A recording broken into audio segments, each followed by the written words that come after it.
Nagbago ang eksena patungo sa Mountain Gate ng Hongmang Sect. Nanlaki ang mga mata ni Zhang Gumo sa peking pagkagulat at sumigaw siya, "Ano? Ang sabi mo, nagtataglang ang sekta mo ng bagong patakaran na hindi pinapayagan ang sinumang tagalabas na pumasok maliban kung may pahintulot ng iyong Shifu." Nahihiyang kinamot ni Shi Wusong ang kanyang ulo, nag-atubili na sinasabi, "Paumanhin po, ngunit ganoon po talaga ang mga patakaran." Na nagpatigil kay Zhang Guo na umasa, bumagsak sa kanyang mga tuhod sa lupa. Nagkunwari siyang umiiyak ng malungkot, "Ganoon ba?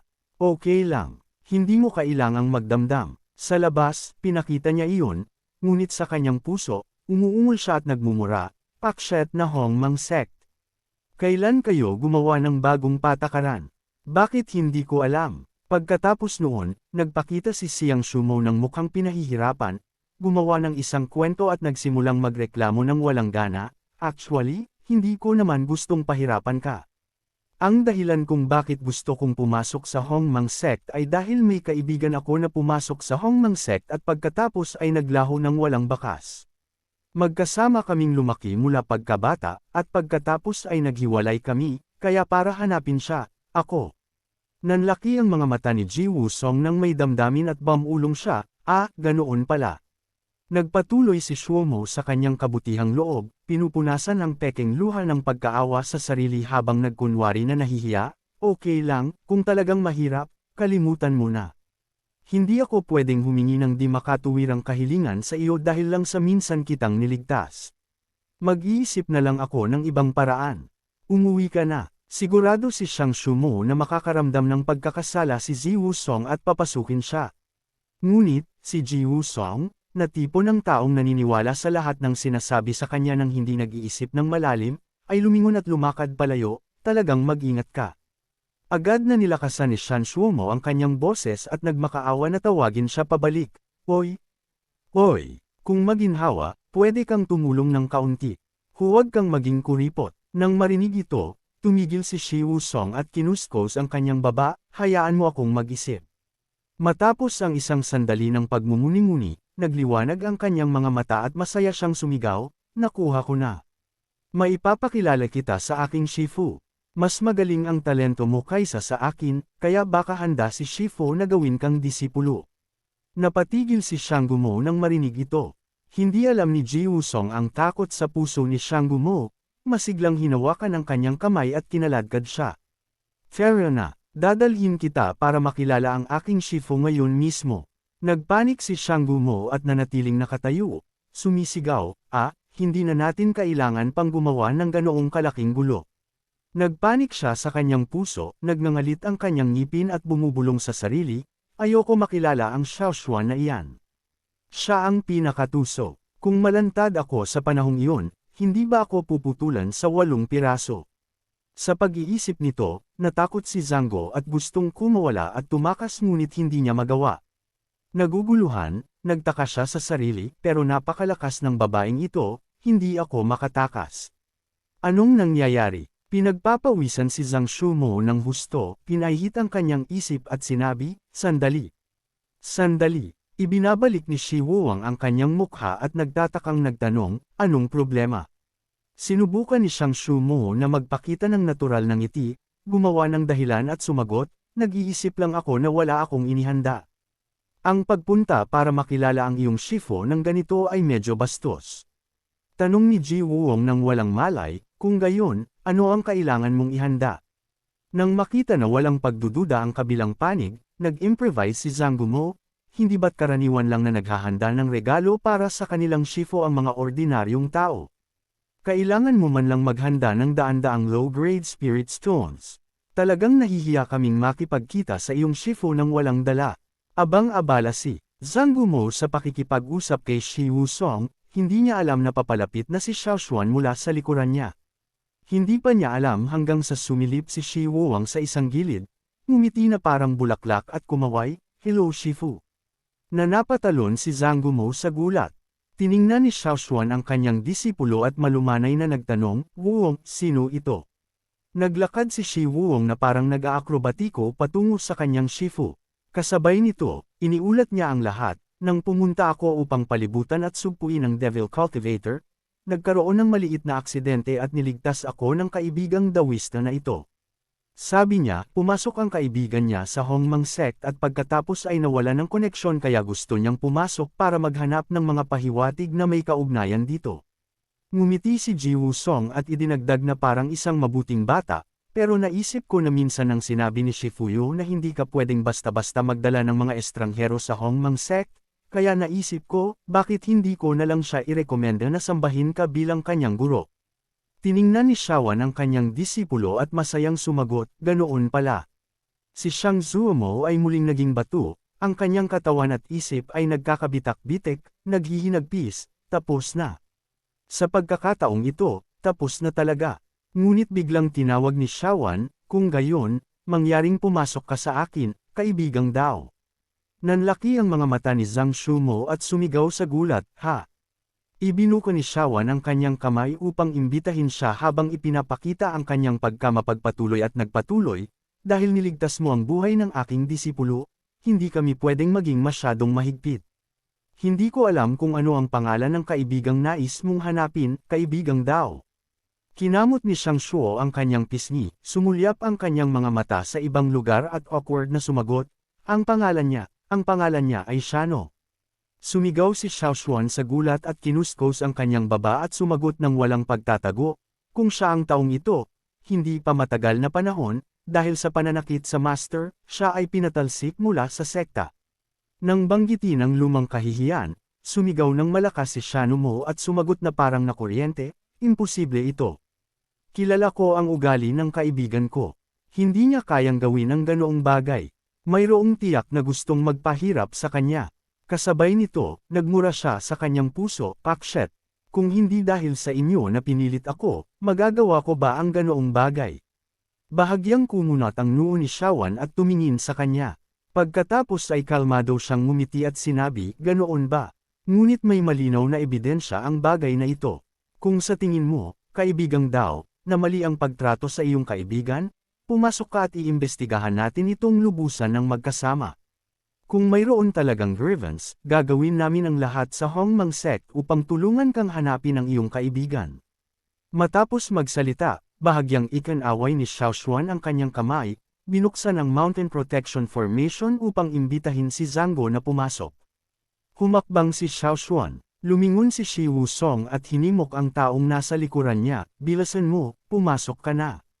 Nagsama ng mga kamao si Zhangguo ng buong pasasalamat at sinabi ng may paghanga, talagang napakagaling ng sekta nyo na magkaroon ng ganoong espiritu. Hindi niya inaasahan na magiging ganoon kadali ang lahat.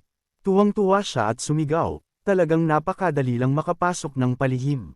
Lumingon si Shanguamo, hinuyam ang kanyang mga kamao upang ipagdiwang at upang itago ang pagmamayabang sa kanyang puso, nang hindi sinasadya ay nagbubunga ng mga pag-iisip ng paghamak at panlalait. Mukhang hindi naman masyadong mahirap dein ang Xiaoshuan na ito. Nagbago ang eksena, gabi sa Mountain Gate ng Hongmang sect. Puno ang langit ng kumikinang na mga bituin at isang maliwanag na dilaw na kabilugan ng buwan. Sa loob ng bamboo study, inangat ni Xuan ang kanyang mga mata at nagtatakang nagtanong kay Xiawan, bakit mo pinayagan si Shanggumo na pumasok?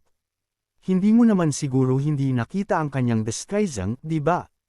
Itinupi ni Xiao Xuan ang librong binabasa niya, ngumisi, haha, tulad ng inaasahan, hindi ko maililihim sa senior sister. Kaya tinitingnan ko ang Jiang Chumo na iyon mula sa malayo, tama. Pinakipot ko ang aking mga mata at sinabi ko, kailangan ko siyang papasukin. Nakaramdam ako ng demonic energy sa kanya, katulad ng sa dating Sunmon Ghost Sect. Kung kasabwat siya ng mga demonic cultivator, hindi sapat ang basta paalisin lang siya sa sekta. At gusto ko ring bigyan si Wuang ng kaunting pagsasanay. Simula noong bata pa siya, sumusunod siya sa mga utos na parang robot. Ngayon, anuman ang gawin niya, laging ayon sa libro, laging sumusunod sa mga patakaran. Naisip ni Xiawan ang kanyang tapat at babong disipulo at hindi maiwasang mag-alala. Nagpatuloy siya, sana maintindihan niya na kahit na sumusunod ka, pwede ka pa ring magkamali. Sa halip na laging makinig, dapat mas mag-isip siya para sa kanyang sarili. Samantala, sa ibang bahagi ng Hongmang sect, isang madilim na anino ang gumagapang ng maingat, humahawak sa isang pinto. Sumiksik si Shanggumo palabas, palihim at iba pa, pagkatapos ay tumawa sa sarili, ang dali lang pumasok ng palihim. Mukhang hindi naman ganoon kagaling ang Hong Mang Sek tulad ng akala ko.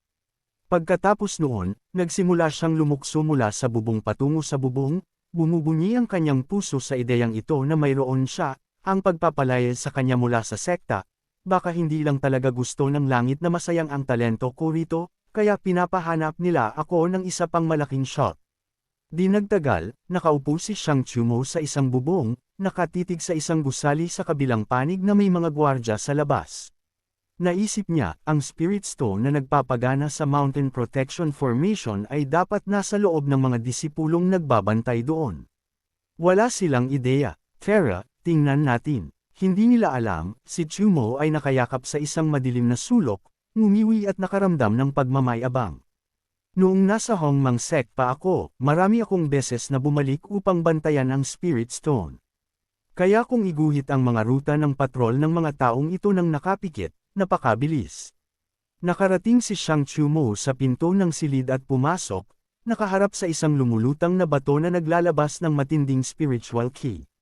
Itinaas ni Shang Chumo ang kanyang kanang braso, handa nang gawin ang masamang plano na nasa isip niya, hanggat masisira ko ito, ang pesting Hong Mang Sek na ito ay. Ngunit sa sandaling nahawakan ng kanyang kamay ang spiritual ki na nakabalot sa bato, napigilan siya. Hindi lang iyon, itinulak din siya ng kina parang ipu-ipo, na nagpatalsak sa kanya pabalik. Bumagsak si Shang Chumo sa pader, sinira ito na parang murang lapida. Nanatili siyang nakadikit doon na parang ibon na tinamaan ng pana, umuungol sa sakit.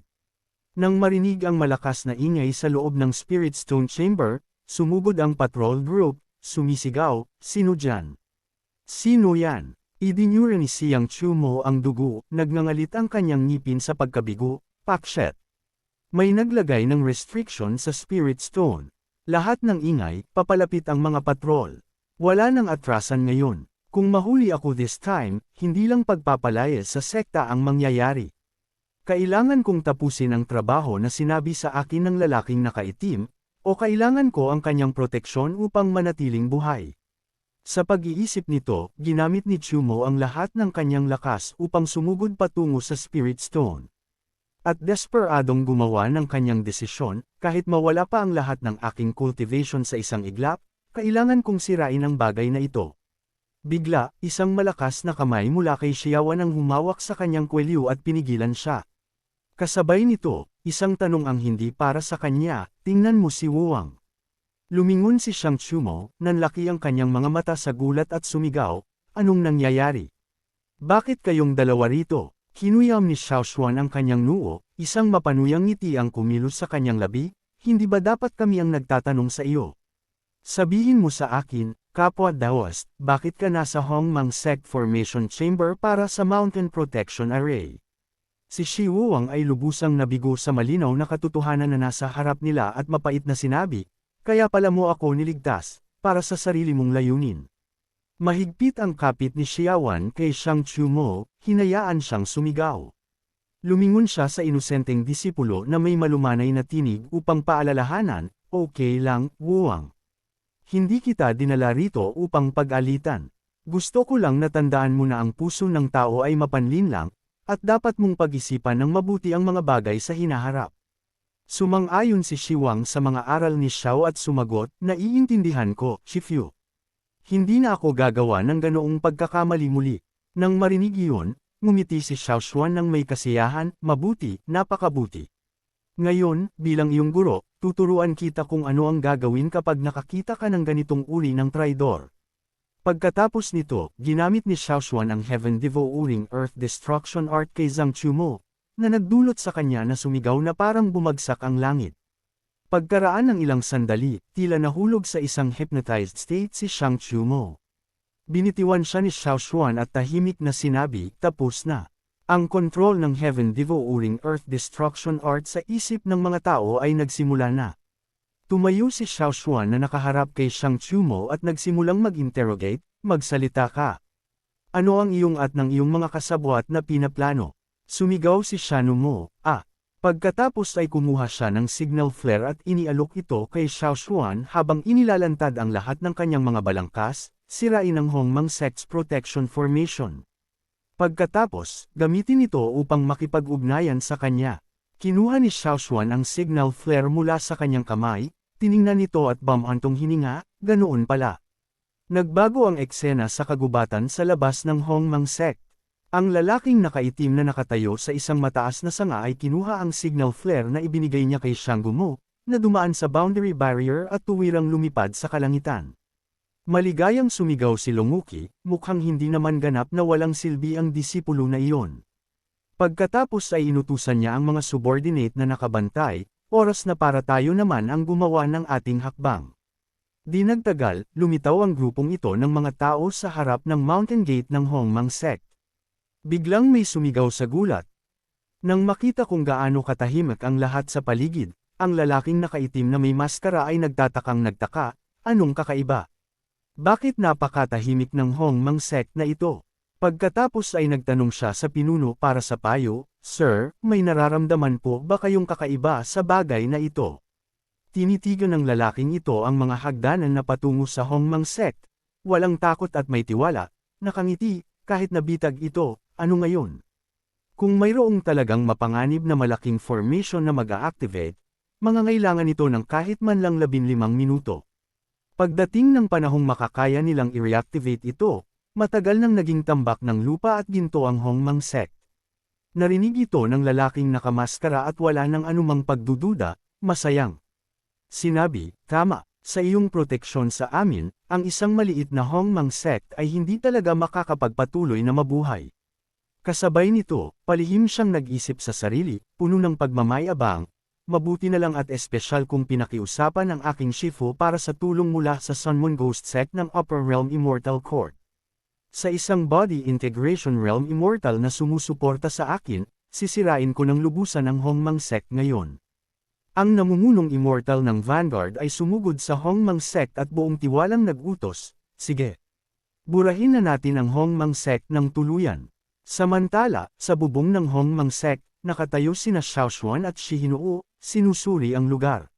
Bumaba si Lin Xia, humakbang pasulong at seryosong iniulat, Shifu, pumasok na ang mga iyon sa Mountain Gate. Naghihintay lang si Xiao Xuan para dito.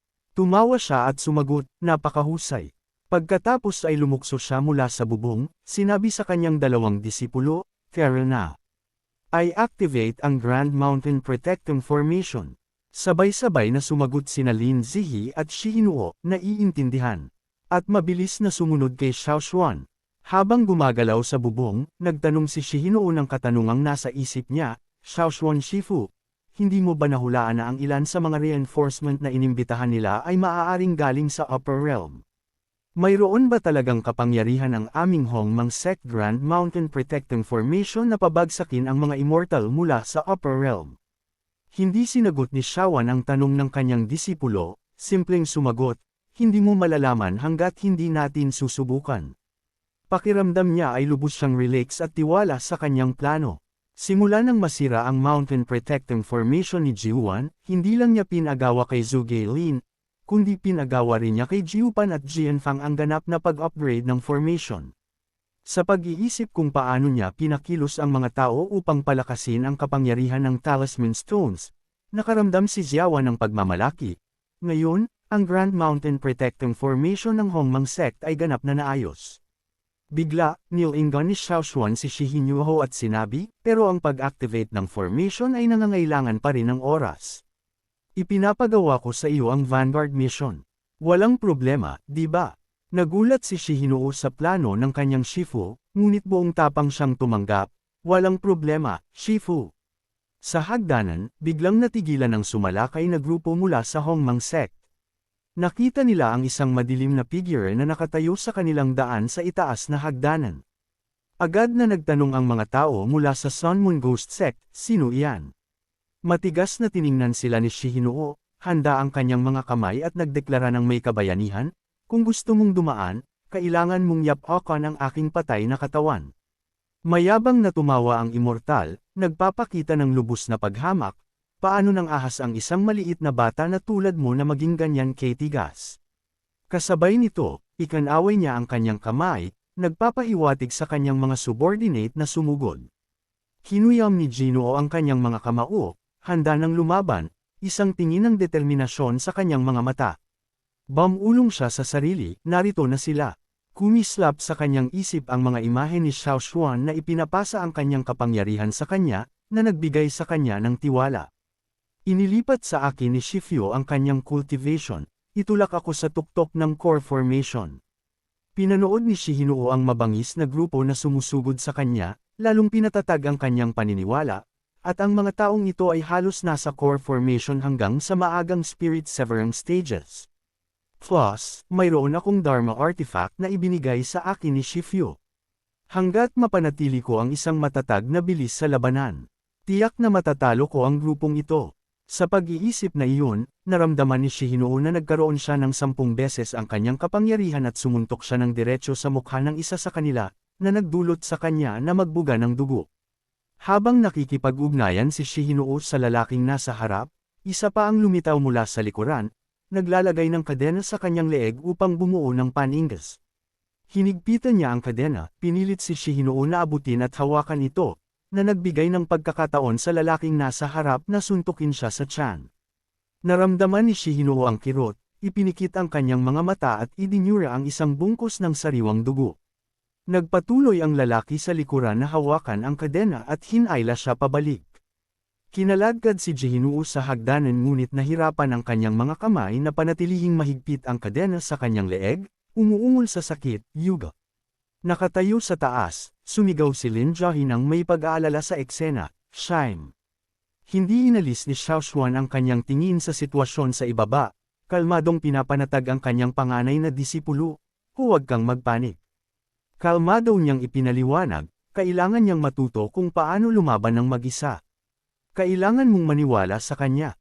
Nakatulala lang si Lin Jiahe, malungkot na tumatawag, Shime. Patuloy na kinaladkad si Shihinuo sa lupa ng kadena ng Sun Moon Ghost Sect Cultivator, na susunog sa sakit habang mahigpit siyang humawak sa kadena upang hindi ito bumigti sa kanya. Tahimik niyang sinabi sa sarili, talagang kailangan kong tumayo kaagad. Sinisikap na sinanay ni Shifyo ang aking pisikal na katawan. Sa ngayon, ang lakas ng aking pisikal na katawan ay dapat na lumampas sa normal na core formation cultivators. Baka kaya kung direkta itong sirain. Sa pag-iisip na iyon, sinubukan ni Shihinuo ang kanyang makakaya upang hilahin ang kadena. Nakita ito ng cultivator at mas lalo pang pinagbuti ang kanyang pagsisikap, ngumiwi, tingnan mo siya. Gusto niyang gamitin ang kanyang pisikal na lakas laban sa aking Heaven Twister Chain. Napaka nakakatawa, malakas at masayang tumawa ang ibang mga cultivator, nakikipag-ugnayan sa paghamak kay Shihinuo. Ginawa ito mula sa mga buto ng Body Integration Realm Physical Cultivators. Akala mo, ang isang golden core na tulad mo ay kayang sirain ito sa pamamagitan lamang ng lakas. Hindi pinansin ni Shihinuo ang panlilibak ng mga iyon, pinagtuunan niya ang kanyang espiritu at pinasigla ang sarili, lakas ang aking palaging espesyalidad. Ang katawan ng lakas na ito ay hindi kailanman nagtaksil sa akin noon. Kailangan ko ring maniwala dito. Ang matinding kalooban na iyon ay tila nagbigay kay Z noon ng isang bugzo ng mahiwagang kapangyarihan.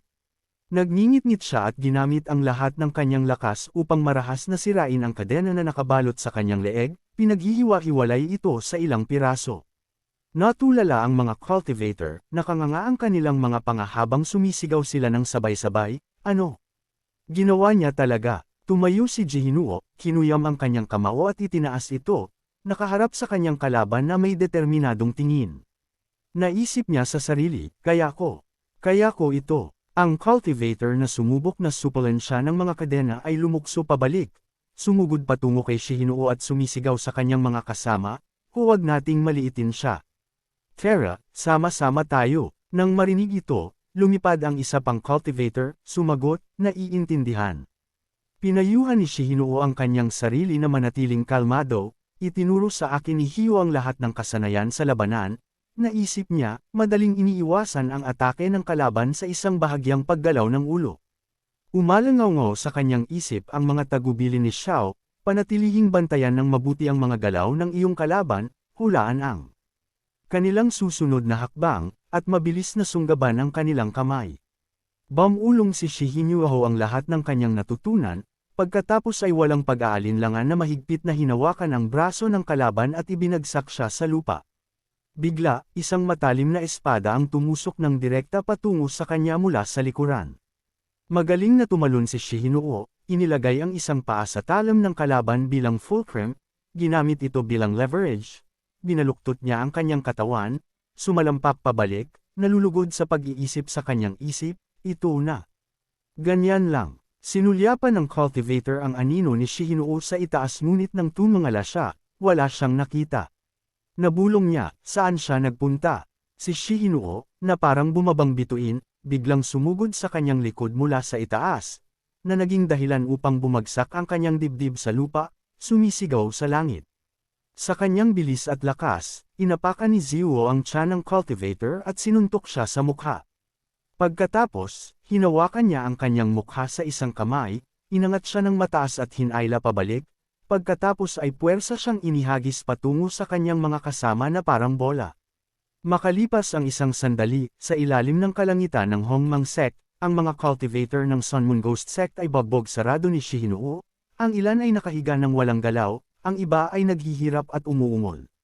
Nakatayo siya ng matangkad sa gitna ng mga natalong tropa, isang masayang ngiti ang kumilos sa kanyang labi, bumantong hininga ng may damdamin, napakagaling. Umagos ang excitement sa kanyang nagniningning na mukha kasama ang aksyon ng pagyakap sa kanyang mga kamao at pagtaas ng mga ito sa pagdiriwang, nagawa ko. Ang Spirit Severing Stage Immortal, na nakasaksi sa eksena, galit na umungol, hiem. Isang grupo ng walang silbing basura. Sa bilis ng kidlat, sumugod siya, iniabot ang kanyang kamay at ginamit ang kanyang spirit energy upang paluan ang ulo ni Shihinuo mula sa likuran. Nang maramdaman ang mapanganib at mapanupol na aura na papalapit, bahagyang nanigas ang katawan ni Shihinuo. Bahagyang ikaniling niya ang kanyang ulo pabalik, nanlaki ang kanyang mga mata sa takot habang bumubulong, napakasindik ng aura. Hindi na ako makagalaw. Sa sandaling iyon, sumugod si Shawan na parang hangin upang protektahan siya. Nang makita siya, tuwang-tuwa si Shihinuo, Shifu Shaoxuan. Habang naglalabas ng palm strike upang harangan ang kapangyarihan ng immortal, sinabi niya sa kanyang disipulo sa likuran, Shihinuo, umatras ka muna. Ang lakas ni Shaoxuan ang nagtulak sa kanya, nagpaslide ng malayo habang sinamantala ni Shihinuo ang pagkakataon upang umatras tulad ng sinabi ng kanyang Shifu. Sumulyap siya kay Shihinuo na paakyat sa hagdanan at mumiwi sa pagtatagumpay, nag-iisip, sige. Gayunpaman, sa sandaling makuha ko ang Hongmang Sect, wala sa kanila ang makakatakas. Sa sandaling iyon, sa malayo, sa kabila ng mga gusali at pintuan ng Hongmang Sect, matagumpay na na-activate ang Mountain Protection Formation at isang layer ng ki ang tumataas ng mataas. Ang Spirit Severing Stage Immortal ay tumingin sa barrier na unti-unting tumataas, nalilito at nagtataka, na-activate na ang Mountain Protection Formation. Pagkatapos ay itinaas niya ang kanyang kamay upang lumikha ng isang aura ng proteksyon sa paligid ng kanyang sarili habang maingat na pinakikitid ang kanyang mga mata. Heavenly Machine Pavilion, narinig ko na ang kanilang mga formation ay talagang medyo interesante. Sa kabila ng kagubatan ng mga pag-atake ng espada na nakasabit sa kanyang ulo, pinanatili niya ang isang mayabang na saloobin, nag-iisip, ngunit ang nililinang ko ay ang pinakamalakas na paraan ng depensibong paglilinang. Hindi sapat ang basta isang Heavenly Machine Pavilion upang sirain ang aking depensa. Nakatayo sa loob ng bilog ng kanyang sariling hadlang, hinarap niya si Shaoxuan, itinaas ng mataas ang kanyang ulo, handa ng lumaban. Gayunpaman, dahil nagkita na tayo, hindi ko tututulan na personal na subukan kung gaano talaga kaepektibo ang formation na ito. Nagsimulang bumuhos ang enerhiya ng espada na parang malakas na ulan mula sa itaas. Patuloy na tinatamaan ang protektibong sphere ng immortal, na nagdulot ng malalakas na pagsabog. Di nagtagal, lumitaw ang mga bitik, na naging dahilan upang sumigaw siya sa takot, ano? Ang kapangyarihan na ito, lumakas at naging mas madalas ang mga tunog ng pagkabiyak. Kumalat pa ang mga bitik, na naging dahilan upang magpanik ang immortal, sumisigaw sa kanyang puso, ako'y tiyak na mapapahamak. Agad pagkatapos, isang nakakagulat na dagandong ang umalangaw habang sumabog ang lugar na kanyang kinatatayuan, na naging maliliit na piraso, na may usok na umiikot at mga bato na lumilipad sa lahat ng direksyon. Sa oras na ito, si Xiaoshuan at ang kanyang dalawang disipulo ay nakatayo sa bubong, kalmadong sinusuri ang matinding pambobomba sa ibaba. Amusement ang sabi ni Lindsay, ilang pagsabog pa, at tinitiyak ko na wala nang matitirang abo sa mga taong iyon. Si Xiaoshuan, na mukhang isang uri ng teroristang overlord, ay nagtaas ng kanyang baso ng alak, na may mapaglarong ngiti sa kanyang mukha at nagkomento ng may amusement, haha, naiisip ko kung gaano kalakas ang mga mortar mula sa aking lumang mundo. Ang pakiramdam ng pagturo ng malayo na may firepower ay napakasarap. Nang marinig ang kanyang hindi maintindihang mga salita, tumangala si Shinuo na may inosenteng kuryosidad at nagtanong, Shifu, ano po ba ang mortar? Inilapit ni Xiaoshuan ang baso ng alak sa kanyang labi para uminom, casual na sumagot, wala. Mga bagay ng matatanda lang. Hindi dapat magtanong ang mga bata. Lang si Shinuo at hindi na nagtanong pa. Ang system panel sa ulo ni Xiaoshuan ay biglang nagliwanag na may serye ng mga notification, na-detect na inalis ng host ang malalakas na kalaban para sa sekta. Tumalon ang sect contribution value ng 1,000. Na-detect na ang mga disipulo sa ilalim ng gabay ng host ay napabuti ang kanilang karanasan sa labanan, na-double ang gantimpala. Nakuha ng host ang isang high-grade heaven-rank golden silk armor. Masayang tumawa si Xiaoshuan, napakagaling. Mukhang tapos na ang lahat. Nang sandaling iyon, lumapit si Sumohan at iniulat, Shifu, lahat ng Marrow Cleansing Pills at Essence Restoration Pills na hiningi niyo ay nalinis na. Pinuri siya ni Xiaowan, magaling. Masaya niyang sinabi sa kanyang mga disipulo, dalhin natin ang mga pills sa plaza. Xiao Zihe, sabihin mo sa lahat na makakakuha sila ng isang bote ng Marrow Cleansing Pills at Essence Restoration Pills bilang gantimpala sa kanilang walang sawang pagsisikap sa lahat ng panahong ito. Masayang sumagot si Lin Zihe, okay. Nagbago ang eksena sa plaza. Maraming disipulo ng Hongmang sect. Isang disipulo, na hindi makapaniwala, ay bumaling sa isa pa ng may pagdududa at nagtanong, makakakuha ba talaga tayo ng Marrow Cleansing Pills at Essence Restoration Pills ng libre? Isa pang disipulo ang nagtaas ng isang bote ng pills bilang ebidensya, nagkumpirma, seryoso, seryoso. Tingnan mo, nakuha ko na ang akin.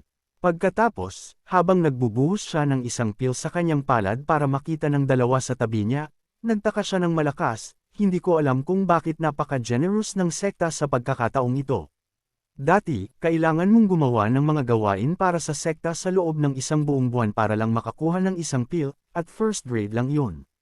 Maingat na sinusuri ang nagniningning na pill sa kanyang kamay, nauutol siya sa hindi paniniwala, ito, napakaraming pill. Patterns. Ito ay dapat na at least 8th grade pill, tama. Libre para sa atin. Talaga, nagkatinginan ang dalawa, naguguluhan ang mga ekspresyon habang pinag-uusapan ito. Ito ang unang beses na nakakita ako ng pill na ganito ang grade. Ako rin. Anong mangyayari kung kakainin natin ito? Ang lalaking may hawak ng pill, pagkaraan ng isang sandali ng pag-aalinlangan, tapat na sumagot, hindi ko alam. Bigla, may malakas na putok sa malapit, sinamahan ng aura ng pag-akyat na tuwirang sumirit sa kalangitan, na nagpatuliro sa tatlong disipulo. Tumangala ang ibang disipulo at nagsimulang magbulungan ng sabik, ano ang nangyayari sa sekta? May nag-breakthrough. Oo, narinig ko na matapos gamitin ang Marrow Cleansing Pill, nagising sila ng isang special physique.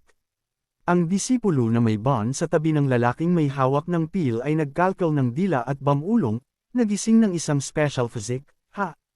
Kaya bang gawin iyan ng Marrow Cleansing Pill? Nabulong ng isa na may maluwag na buhok. Kung talagang makakapaggising ka ng isang special physique, magiging parang mga magulang na muling ipinanganak sa akin ang Hongmang sect. Nang marinig ito, sabik na isinubo ng lalaking may hawak ng pill ang pill sa kanyang bibig, kakainin ko ito ngayon mismo. Sa sandaling nilunok niya ang pill, kumislap ang kanyang mga mata ng spiritual light at isang malakas na puwersa ang sumabog mula sa kanyang katawan, na umakyat ng tuwid sa kalangitan. Ang umaapaw na enerhiya sa kanyang katawan ang nagpasigaw sa kanya ng sabik, talaga. Nagising ako ng isang special physique. Holy crap! Kailangan kong sabihin sa lahat ng aking kamag-anak at kaibigan para sila lahat ay pumunta sa Hongmang sect para maging disipulo. Tumangala si Shawan sa tuloy-tuloy na agos ng breakthrough auras na sumisirit sa kalangitan at masayang naisip sa sarili, ang pagkakaroon ng isang disipulo na bihasa sa alchemy ay napakagaling. Ang sistema sa ulo ni Xiaoshuan ay nagpakita ng isa pang serye ng mga notification, na detect na nilikha muli ng host ang aptitude ng mga disipulo ng sekta. Ang bilang ng mga taong nagising ng mga special physique ay 300. Gantimpala, 10,000 contribution points. Na-detect na ang host ay lubhang nagpataas ng prestihiyo ng sekta. Gantimpala, 10,000 contribution points. Na-detect na sa ilalim ng gabay ng host, mabilis na dumarami ang bilang ng mga disipulo ng sekta. Gantimpala, 10,000 contribution points. Matapos basahin ang mga scores, sumigaw si Xiaoshuan sa gulat, sa pagkakataong ito, nakakuha ako ng napakaraming contribution points. Sapat na ba ito para palitan ng isang special physique sa shop? System, tulungan mo akong buksan ang electronic display ng shop. Order received. Lumipat ang sistema sa shop interface. Nag-scroll si Xiaoshuan sa mga item na maaaring palitan sa 10,000 contribution points, kabilang ang Black Dragon Essence Blood, Suanwu Turtle Shell, True Phoenix Bloodline, Divine Bone, Sui Bloodline, War God Gentian, at Monstrous Power Beast Mark. Kinuskos niya ang kanyang baba at kinwestiyon ang sistema, may tanong ako. Pagkatapos kong palitan ang mga bagay sa shop, ako lang ba ang pwedeng gumamit nito? Hindi ko ba pwedeng ibigay sa aking mga disipulo at pagkatapos ay makakuha ng benepisyo? Nagpakita ang sistema ng sagot, hindi direktang magagamit ang mga item sa shop upang ibigay sa mga disipulo.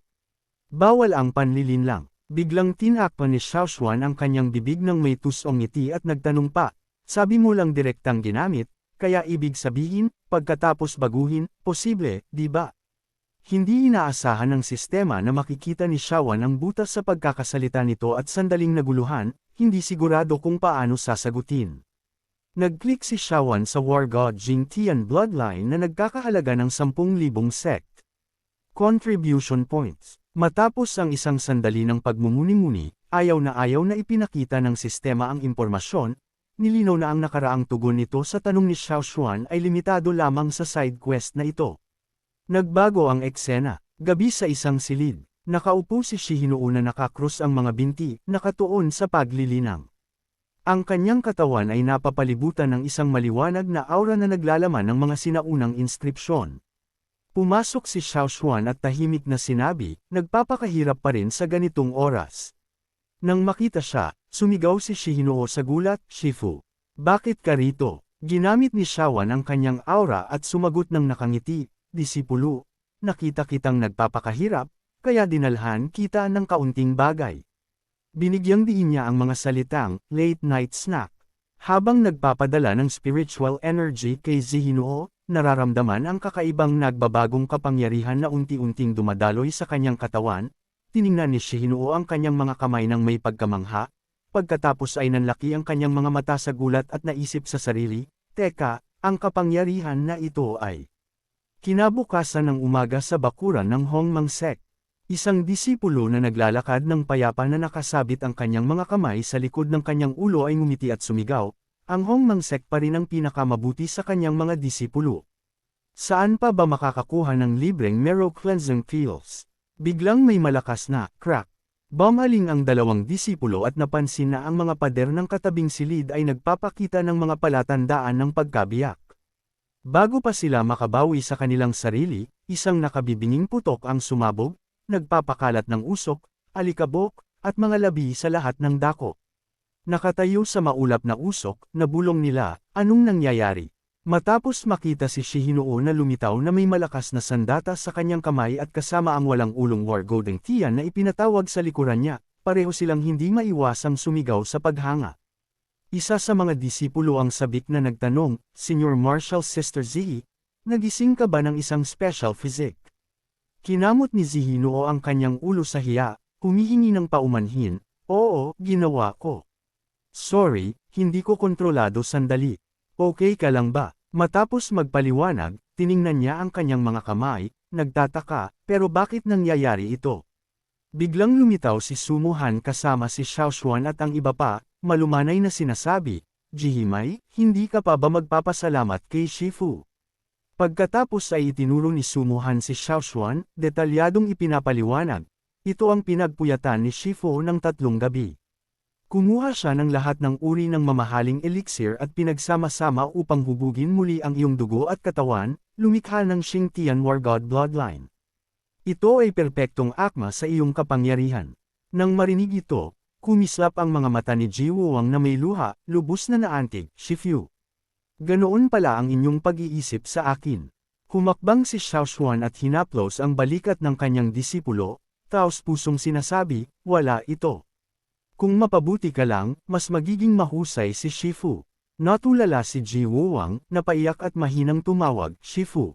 Sa sandaling iyon, umalangaw-ngaw ang notification ng sistema, na-detect ang disipulo sa ilalim ng tulong ng host ay nagising ng Xingtian War God bloodline, Heaven Grade Low Rank. Doble ang gantimpala, nakuha ng host ang Xingtian War God bloodline, Heaven Grade High Rank. Umapaw sa pasasalamat si Shi Wuwang, nanunubos ang luha. Magalang siyang nagsama ng mga kamao at nagpahayag, Shifu, napakabait nyo. Hindi karapat-dapat si Wuwang ng ganito kalaki. Habang buhay kong aalalahanan ang inyong ginawa. Ngayong mas malakas na ako, tatalunan ko na ang inyong mga kaaway, Shifu. Nang makita ito, ipinikit ni Xiaoshuan ang kanyang mga mata sa sakit at ipinaliwanag, lahat ng sinasabi ko ay totoo. Bakit hindi ka maniniwala sa akin? Biglang inilabas ni Lin Shi ang isang Swordmaster Phantom, ang kanyang kahangahangang aura ay bumagsak sa usapan. Wuwang Shimai, huwag mo nang isipin na kukunin ang kredito sa pagpatay ng mga kaaway para kay Shifu. Ako ang mauuna. Binasbasa na ako ni Shifu ng Heaven Grade Siyam na Heaven Sword Paragon Physique. Hindi ko hahayaang makuha mo ang meritong ito. Sa sandaling matapos magsalita si Lingyi, biglang nagiba ang beast tattoo sa kaliwang braso ni Xiaoshuan at sumabog ang isang Divine Dragon Aura. Pagkatapos ay nagkatawang tao ito bilang isang gwapong binata, nagsama ng mga kamao upang batiin ang lahat. Unang beses ko kayong nakilala, mga senior sisters at senior brothers. Ako si Xiaowai, disipulo ni Shifu, ngunit ako ay laging nasa malalim na pagtulog noon. Kamakailan, matapos makuha ang Primordial Underworld Dragon Bloodline mula kay Shifu, unti-unti akong nagising. Nakarating na ako sa Integrated Body Realm ngayon. Tumanggi si Lei Jianfang na magpatalo, nagtawag ng isang maringal na mandirigmang multo na nakasuot ng baluti at may hawak na talam, sabik na sumisigaw, huwag niyo akong kalimutan. Ang aking Heavenly Military Sword God Physique ay hindi rin masama. Si Guopan, na may nakakabighaning multo, ay masayang sumingit, ako rin. Nakuha ko ang 9 Underworld Serpent Bloodline mula kay Shifu at nasa Integrated Body Realm na rin ako ngayon. Like, comment, share, and subscribe naman dyan mga ito go. Maraming salamat po.